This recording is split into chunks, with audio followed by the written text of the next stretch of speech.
এখন থেকে আপনার প্রিয় সিরিয়ালগুলো ফ্রিতে দেখুন এক্সক্লুসিভলি শুধুমাত্র সান নেক্সটে। এখনই অ্যাপ ডাউনলোড করুন। আমরা ছাদে গান বাজনা মজা করছিলাম, আরে ইভানও ছিল আমাদের সঙ্গে, জানো আমাদের সঙ্গে মজা করছিল, কিন্তু কখন হঠাৎ করে ছোটদা ভাইয়ের সঙ্গে কথা বলতে গেল কে জানে, কেউ আমরা খেয়ালও করিনি। চিৎকার চেঁচামেচি শুনে আমরা ছুটে গিয়ে দেখলাম যে ছোটদা ভাই সিঁড়ির কাছটায় দাঁড়িয়ে আছে আর রেলিং ভেঙে ইভান সোজা নিচ্ছে।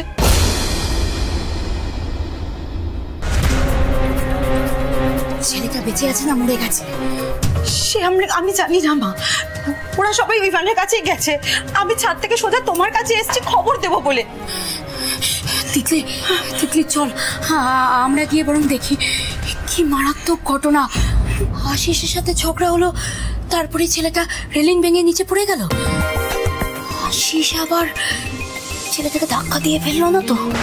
কি জানি বাবা, কিছুই মাথায় ঢুকছে না। তিতলি দেরি করিস না, চল চল চল।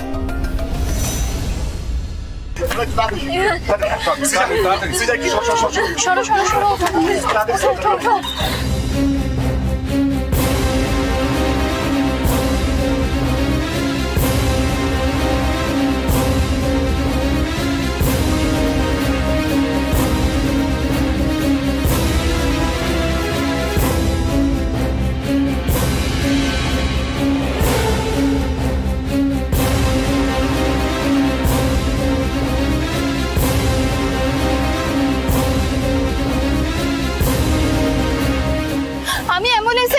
আমার সঙ্গে প্লিজ কেউ এসো। আমি যাব কাকিমণি, আমি যাব ইভানের সাথে, আমি যাব। মেঘলা তুমি ওনার সঙ্গে গাড়িতে এসো, আমি আর ছোট বৌদি অ্যাম্বুলেন্সে যাচ্ছি। আমার মনে হয় এই সময়টা ওনার সঙ্গে কারোর একটা থাকা দরকার।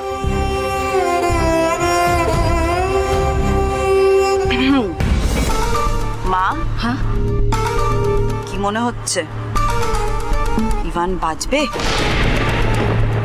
প্রচুর রক্ত বেরিয়েছে, বুঝতে পারছি না ঠিক কি হবে। তোমার কি মনে হয় হসপিটালে কি যাওয়া উচিত? তোর বাবা, দেখতে পাচ্ছিস এত লোক, শুধু হসপিটালে গিয়ে ভিড় বাড়িয়ে কি লাভ? আমি আছি, তুমি চিন্তা করো। যাও তুই মায়ের সঙ্গে থাকিস, ঠিক আছে?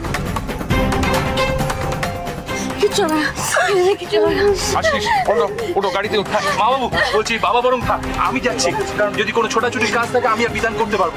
ঠিক আছে, তুমি গাড়িতে ওঠো, আমার হাসপাতালে সব বলা আছে। আচ্ছা বাবু। কি আশিস, দাঁড়িয়ে গেছিস কেন? গাড়িতে ওঠ।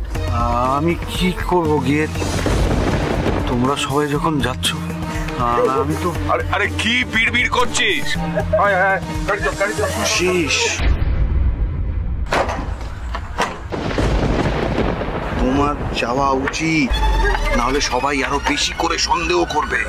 সে সময় তুমি তো ছিলে, তাই না? যাও যাও যাও যাও।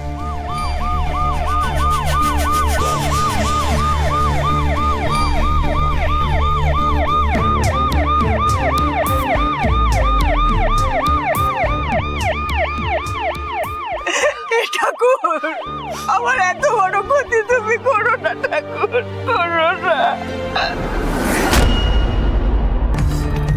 ভগবান তোমার আর তোমার দাদুর মঙ্গল করুন ইভান। দুর্গা দুর্গা।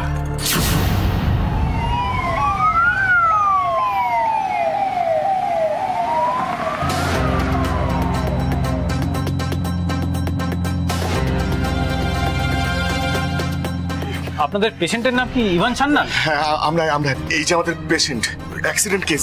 এমার্জেন্সিটা কোন দিকে? এইদিকে সব রেডি আছে, কিচ্ছু চিন্তা করবেন না। পেশেন্টকে ভিতরে নিয়ে গেলে ট্রিটমেন্ট শুরু হয়ে যাবে। আচ্ছা ডক্টর কোথায়? মানে আপনাদের কোনো সিনিয়র ডক্টর এখানে আছেন তো? ওর কিন্তু অনেকটা ব্লাড লস হয়ে গেছে, আমার মনে হয় এক্ষুনি বোধহয় অপারেশন করতে হবে। ও নিয়ে আপনি কিচ্ছু ভাবেন না ম্যাডাম। পেশেন্টের নাম ইভান সান্যাল বললেন তো? এডুকেশন মিনিস্টার অলোকেশ সান্যালের নাতি।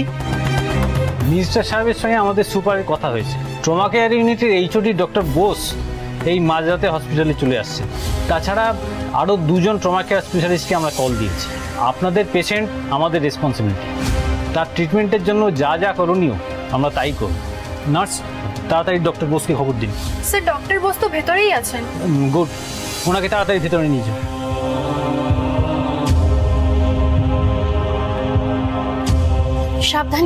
সাবধানে please. Excuse me. Yes.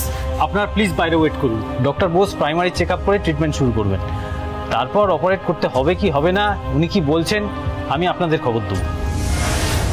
Excuse me, just এক মিনিট প্লিজ, এক মিনিট। এই দেখুন, এটা আমার কার্ড। আমি ডক্টর সান্যাল, আমি নিজেও একজন ডক্টর। আপনি প্লিজ আমাকে একবার ভেতরে যেতে দিন। আমি ডক্টর বোসের সাথে নিজে একবার কথা বলে এক্স্যাক্ট সিচুয়েশনটা জানতে চাই। আপনি তো বুঝতেই পারছেন আমাদের বাড়ির লোকেরা সবাই ট্রমাটাইজড হয়ে আছে। আমাকে একবার ডক্টর বোসের সঙ্গে প্লিজ কথা বলতে দিন। আমি এক্স্যাক্টলি কি হচ্ছে একবার জানতে চাই। দেখুন, আমি যদি নিজের সিচুয়েশনটা বুঝতে পারি তাহলে আমি তো সবাইকে বুঝিয়ে বলতেও পারবো, তাই না? সরি ম্যাডাম, পেশেন্ট পার্টি এখানে ভেতরে অ্যালাউ নয়। ম্যানেজমেন্ট খুব কড়া এই ব্যাপারে।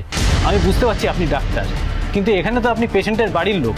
আপনারা প্লিজ ওয়েটিং এরিয়ায় যান। আমি নিজে টাইম টু টাইম পেশেন্টের ব্যাপারে সমস্ত ইনফরমেশন আপনাদের দেবো।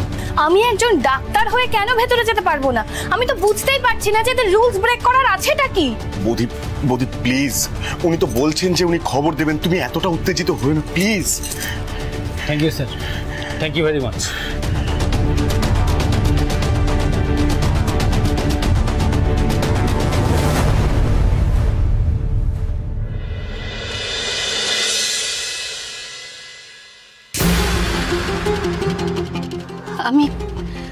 আমি কেন ভেতরে যেতে চাইছিলাম জানো বিতান?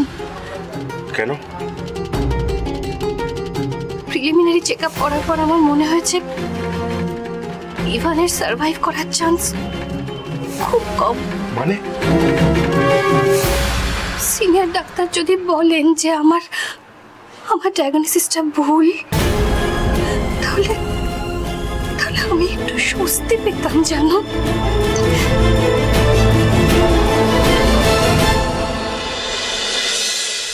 ঠাকুর, তুমি কি করলে ঠাকুর? এ তুমি কি অনর্থ ঘটালে বলো? বাচ্চা ছেলেটার কি দোষ ছিল? ওই ছেলেটাকে তুমি কোন অপরাধে শাস্তি দিলে ঠাকুর? ছেলেটা তো এই সবে ওর পরিবারের কাছে ফিরলো। এই এতগুলো বছর আমাদের সবার থেকেও দূরে ছিল, এই এতদিন বাদে ছেলেটাকে কাছে পেলাম, আর এখনই তুমি ওকে শাস্তি দিচ্ছ কেন ঠাকুর? কেন তুমি ওকে এত শাস্তি দিচ্ছ? ঠাকুর, যদি কোনো অপরাধ হয়ে থাকে তার জন্য তুমি আমাকে শাস্তি দাও, আমি সেই শাস্তি মাথা পেতে নেব। কিন্তু আমার দাদু ভাইকে তুমি বিনা দোষে কোনো শাস্তি দিও না ঠাকুর, ওকে কোনো শাস্তি দিও না। দয়া করো ঠাকুর, ঠাকুর তুমি দয়া করো। আমি